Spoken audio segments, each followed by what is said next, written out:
Hello my friends, I'm going to stab this box with my Bowie knife because today it's another unboxing and I haven't actually gone anywhere near this so far, so I don't know what's in it, but I've got a sneaking feeling I may do because it starts with FatherJohn, and anything that starts with FatherJohn means it must be something to do with this channel. So I think it's Reverend everywhere else, or if it's the bank or other people, it could be all you. So, without further ado, because you love an unboxing on my channel, Monty's busy playing with his new toys. I've got a feeling I might know what this is. Why don't you come over and give me a hand, you idle so-and-so. You might notice that I'm manicured. My clerk of works is up, and she's also working as cameraman. I will be up at the cottage for a brief chat after this unboxing, but she has deferalized FatherJohn from the wild man of the mountain to something approaching respectable. There was a fellow, I won't mention his name and embarrass him, who didn't like me baseball cap, and I was minded to put it on tonight and wear it the other way around, just to double down on it, but being a Christian, I didn't bother. Right, should we just continue with this stabbing of a box with my Bowie knife?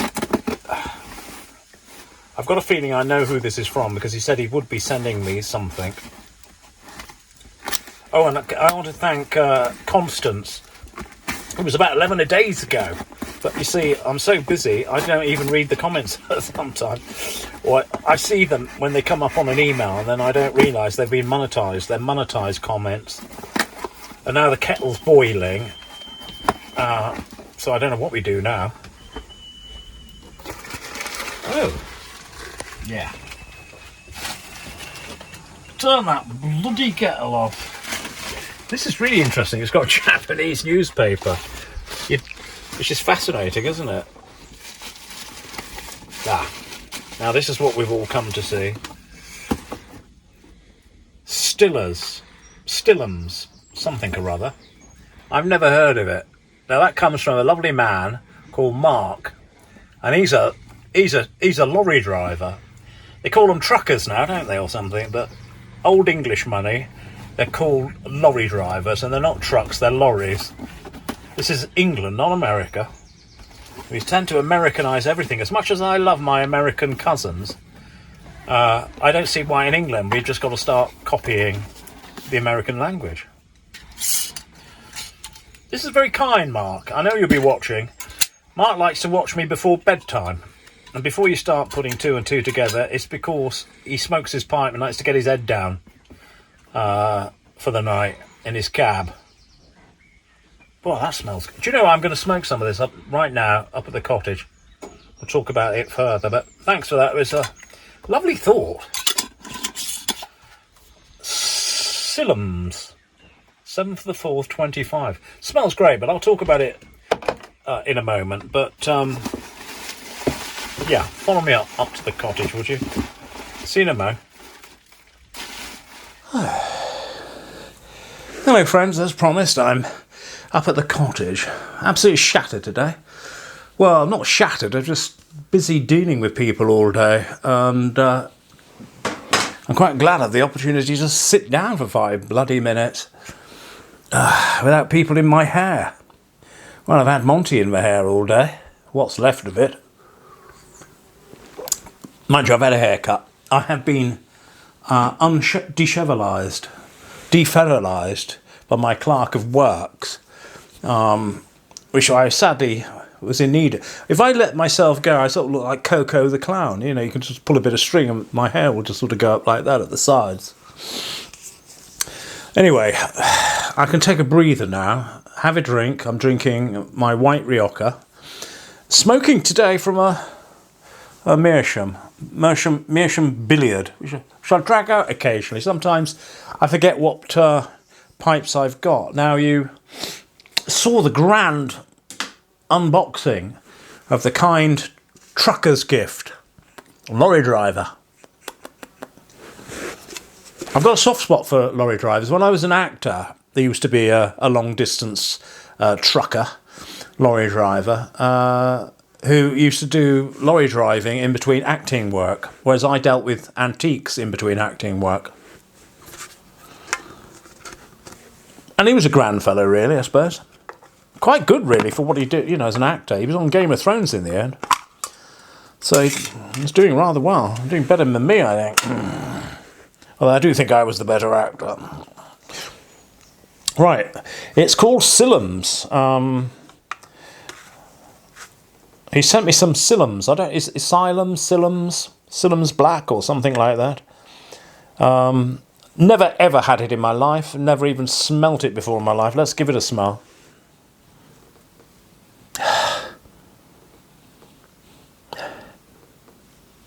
From the tin note,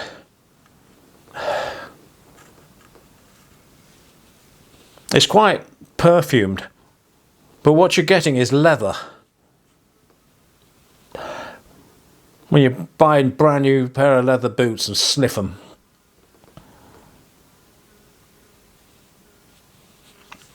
But the sort of sweetness of a sort of musky mushroom, sort of chestnut mushroom. Sort of a sweet mushroomy, sort of earthy smell. Anyway, that's the tin note. How are you all? Are you alright? Oh, by the way, I'm sorry I wasn't around yesterday. I just had nothing to say. It was a nothing day. Nothing happened. I didn't think about anything. I didn't... just nothing. It was a day of nothing. Nothing to report. Can't even remember what the day was taken up with now. Not a great lot. But that's going to happen occasionally. I just dry up. There was nothing to report.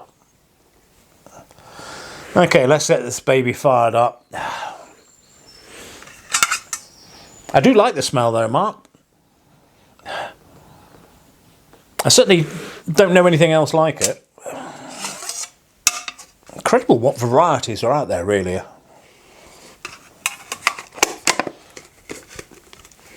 I decanted it from your Kilner jar into an old Exmoor Hunt jar. Because we don't do modern jars, do we? Modern tins on this show, because they just show people with their teeth falling out. Or their breast falling off. Oh, I should have pressed my thing. I'll press it anyway. Won't make any difference now. If it goes again, that means I have to end it right there. Because we're already 5 minutes in.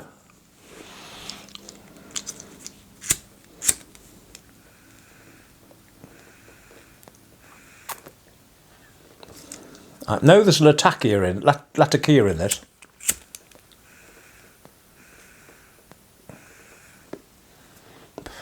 So producing quite a bit of smoke.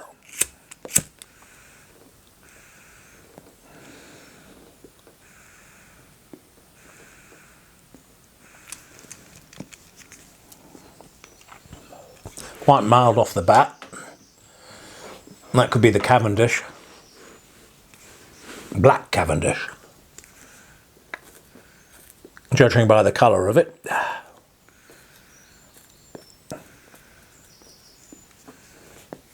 Well, let's just sit there for a bit first, and I might be able to give a more measured appreciation of the tobacco. You might notice there's a longbow perched next to my chair. I don't know if it's in camera. It might not be. I'll swing it round a bit if it's not. It's there. It's a longbow. Hugh, an English longbow. Just in case any unwanted people come down the track, I'll pull it round a bit. You probably could see it anyway, couldn't you? And no, I wouldn't. It's more because we're suitably set up here for an archery course. Got long stretches of terrace all over the bloody place. So my clerk of works has brought her bows, literally her bows and arrows, and we're going to have a bit of fun on the archery course.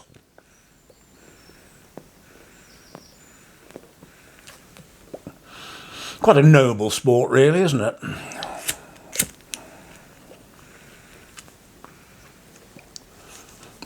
Right, we're getting into the meat of it now. It does take you a while. Sometimes it's better in a briar. Straight off the bat, but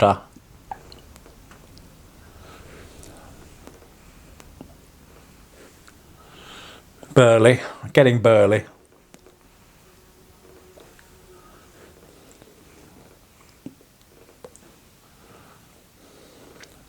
I'm still getting those wild mushrooms and sort of leather in a nice way.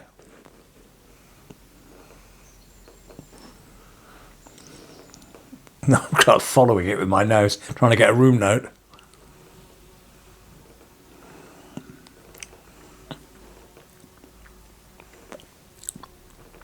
Very easy going. And just right on the end is a bit of citrus, a bit of sweetness, a bit of honey. Very nice, thank you, Mark.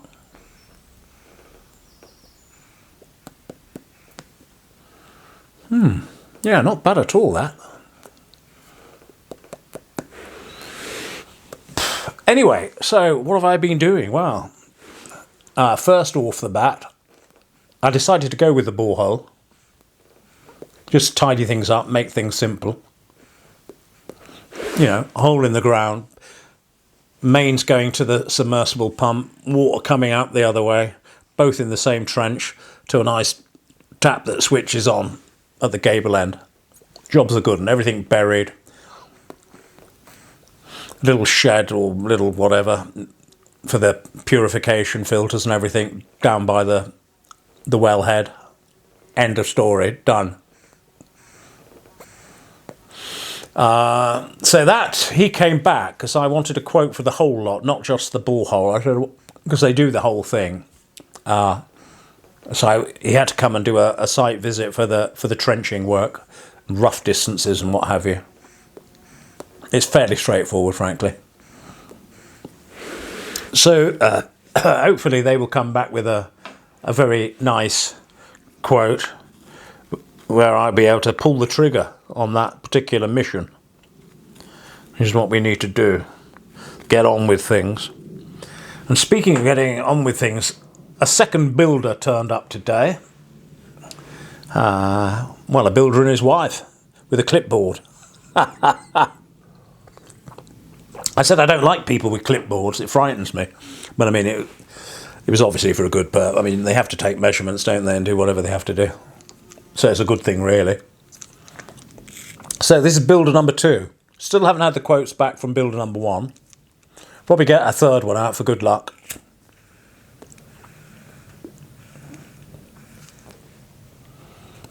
But the conversation ran the same way as it did with the other fella.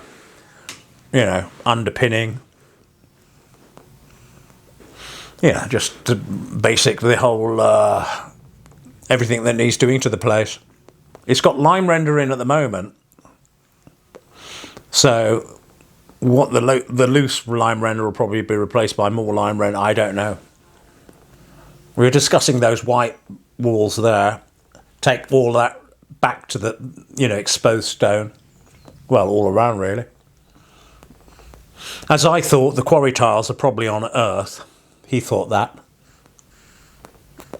But what he thought was, he said, the house is extraordinarily dry, structurally sound, and all the timbers are good. And he didn't wonder that if once we dig down a little bit, whether the house might actually be on bedrock. It'd be good if it is. It means it ain't going nowhere. So that was an interesting conversation to be had. Nice couple. I think they popped down from Shrewsbury. I think the other dude was from Hereford way. I'm not sure. But yeah, and the job isn't rocket science, really.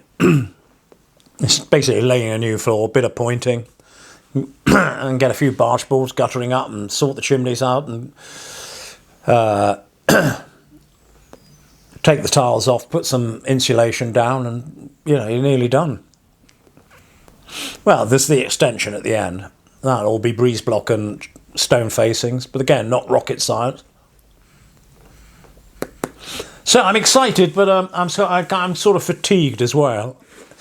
You know, when you have a succession of people visiting, I find it exhausting. As someone who doesn't encourage social intercourse. Very nice, this, by the way. Yeah, I can see why he recommended it. I'm going to have to think very seriously about this blend. I have to sit with the blend for a few days. I don't know what you're like. I hope you like me, Bo. You, Bo.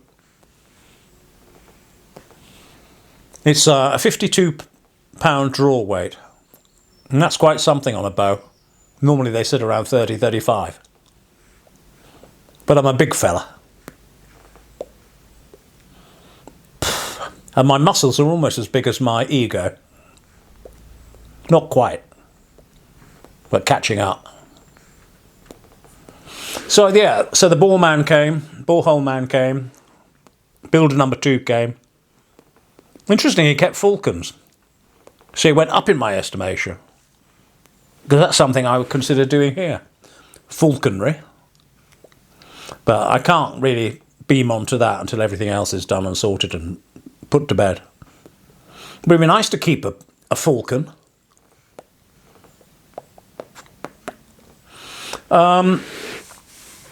So those 2 things happened. Lisa arrived, which is nice. Always good to see Lisa. Monty's doing well. As you can see from the video, he's into everything, isn't he?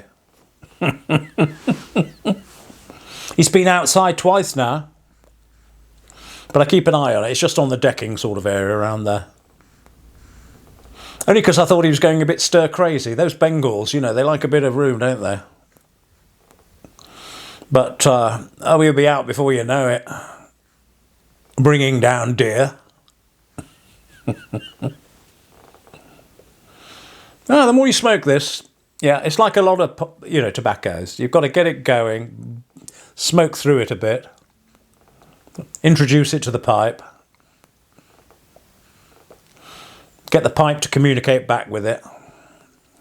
Very interesting. It's got almost a sort of incense quality to it. It's very sort of fragrant, and that'll be the Latakia, possibly. But, you know, it's not Latakia forward, in my estimation, as much as an English blend.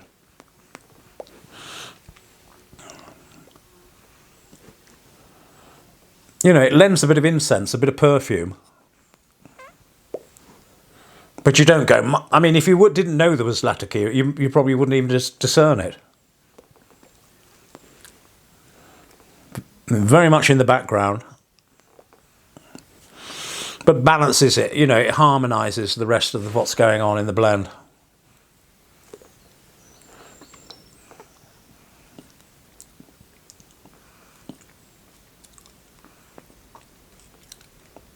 Not bad at all, that. I'm going to enjoy working my way through that little lot.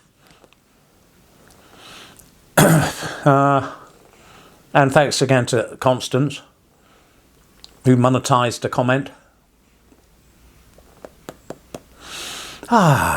It's going to keep my cat in food and kitten milk for yonks, this.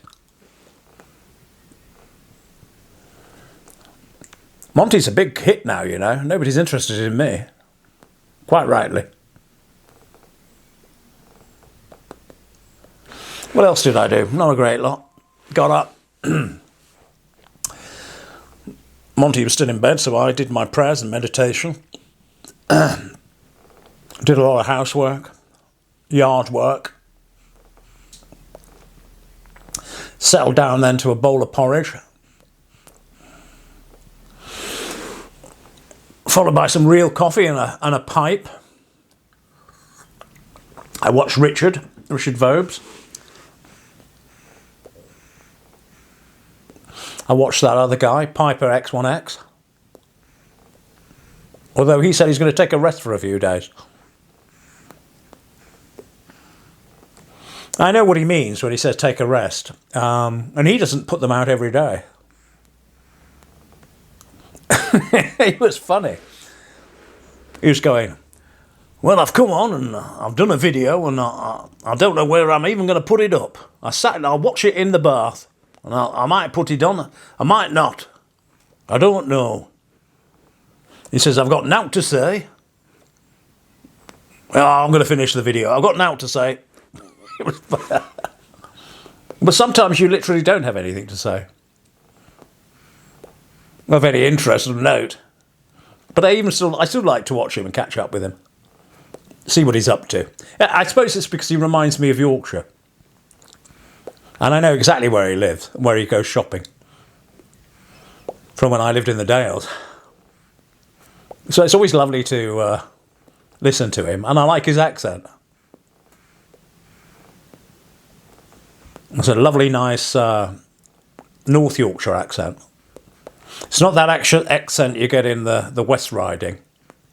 It's that lovely, lilting, softer North Yorkshire, North Riding accent. The one in West Yorkshire, I can't be doing with that one. Sorry if there's anybody from West Yorkshire watching. Unsubscribe. Because they sort of go, it were right good it was. It were, wasn't it? Oh, it was. Oh, it was. It were right good it was. No, I prefer everything this side of the A1. Everything that side of the A1 I tend to avoid, apart from the mountains. And the Dales, of course. Skipton's okay. But there's some ghastly places in West Yorkshire. The old mill towns. Bradistan. I used to know a doctor from when I was in the RAF who was from Bradistan, Bradford. And yeah, he was a nice fella. He was in the room next to me at Holton House, Lord Rothschild's old place. And he was an RAF doctor. I was a squadron leader in the... there's actually a tobacco called squadron leader. I actually was a squadron leader. And he'd pop into my... I was one of the few people who were friendly to him. Which is odd given my views concerning Islam. And because I'd been in Morocco. I was looking after Gibraltar for a while. And I went over to the other side. It was only a little ferry to get to Africa. And I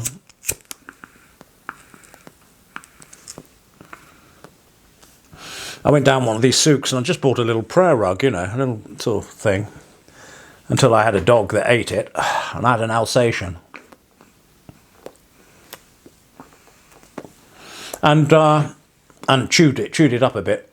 So I think I threw it away eventually. But anyway, there it was, laid out in my suite of rooms in Lord Rothschild's manor. And he came in, as he usually did, for a bit of a chat. And he had one of these funny sort of accents where he's clearly Pakistani, or Pakistani extract. And he's clearly living in Bradford, which is Yorkshire. And so he had this extraordinary sort of Pakistani Yorkshire accent. Where he's talking like that. No, like, I'm a Muslim, like, you know, but I'm from Yorkshire, like, but I'm like a Pakistani. You know what I mean? So it would a bit like both, and you know, like I'm like a Muslim, but I talk like a little bit Yorkshire. It's very difficult to pull off. So I enjoyed him. He was great, listening to a Pakistani with a roughly Yorkshire accent. And they kind of blend. They're neither one thing nor the other. I don't know what became of him. I was on basic training with him as well, officer training at Cranwell. And he was bloody useless. He didn't know how to march, how to salute. When we went off into the field, living under canvas, he was hopeless. I haven't really got the hang of this, like, you know, all this sort of camping stuff. But it didn't really matter because he was just a doctor, right? Spent the rest of his time just being a doctor in the RAF. But we all had to go through this basic officer training.